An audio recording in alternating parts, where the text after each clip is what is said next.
My dad built a lot of stuff in his free time. If he wasn't watching fly fishing or reading Tom Clancy novels, he was carving something.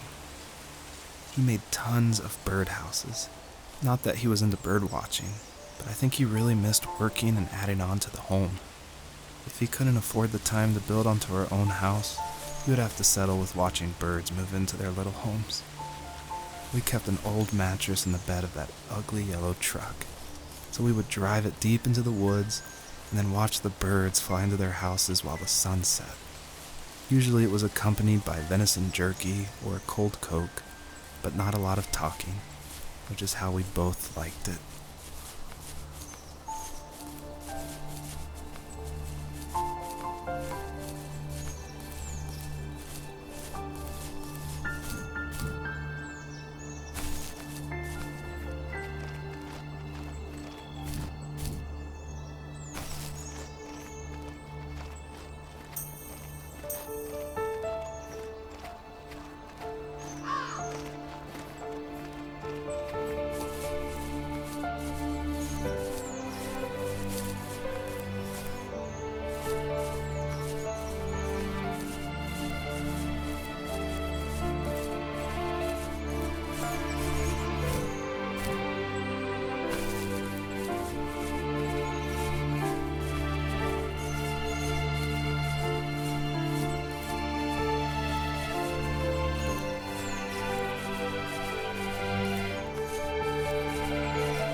we were happiest underneath the evergreens. We decided it was time to finally map out the hundreds of acres we lived on just to pass the time during the summer. He was only free in the evenings, so I would spend the day wasting time on dial-up internet and sketching, and then we would rush into the woods, pen and map in hand, before evening fell. Sometimes the aurora borealis would cast a cold green glow on the mountainside, and we would finish our route underneath a twilight sky. Sometimes I was lonely during those summer days, but there was comfort in the routine. A lot of teenagers aren't looking for the daily grind, though. There's nothing wrong with wanting to get out, to leave your childhood home. You wanted to progress, to make something of yourself. Yeah, you're right. That house. I'm sure it's the same as how I left it. Then why does it feel so different? I doubt you're the only adult to have looked back and asked that question.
most distant, at the times when I detested him the most, he kept reaching out.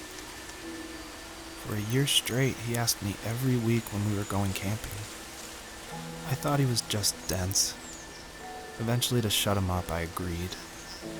We carried out the worn lawn chairs from the garage and set up a cinder block campfire at the site we had always used behind the house. We walked down the mountain path, talking in the warm sunshine we only got a couple months of the year. Those 3 obsidian rocks shimmered alongside the shore, almost like sparklers pressed against a dark window. I'll never forget that wet stone on my feet, or how those massive mountains looked even bigger in the lake's reflection. I felt small, but grateful. As the sun set, my dad found something I hadn't seen for a long time. The tree where I'd made my first carving when I was 6. I hadn't even carved it. My dad had helped me, but I still called it my tree. Something about seeing my name there made me open up, and we talked about everything that night in that old camouflage tent. I told him how much I loved sketching and design, and how it would be a dream to study architecture in Seattle. I told him how I didn't get along with my friends much anymore, but that I didn't mind being alone. He told me he was there for me, and he joked that if all he had to do was write my name on a tree to finally get me to talk, he would have left me carved logs with novels on them in front of my room every morning. I don't know why it took me that long to realize it, but it was then I knew how much he had sacrificed for me.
On our property, there were old abandoned pieces of a shed and car long left unused.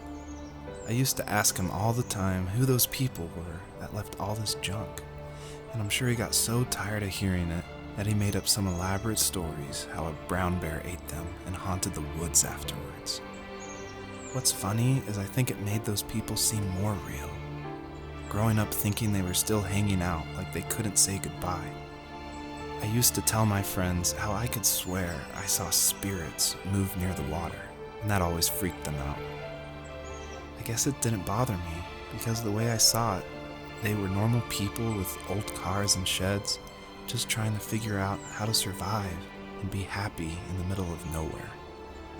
It was a cool thought that they didn't want to leave, but I was a weird kid. Well, you had good company since those ghosts like living in a place where they were brutally devoured.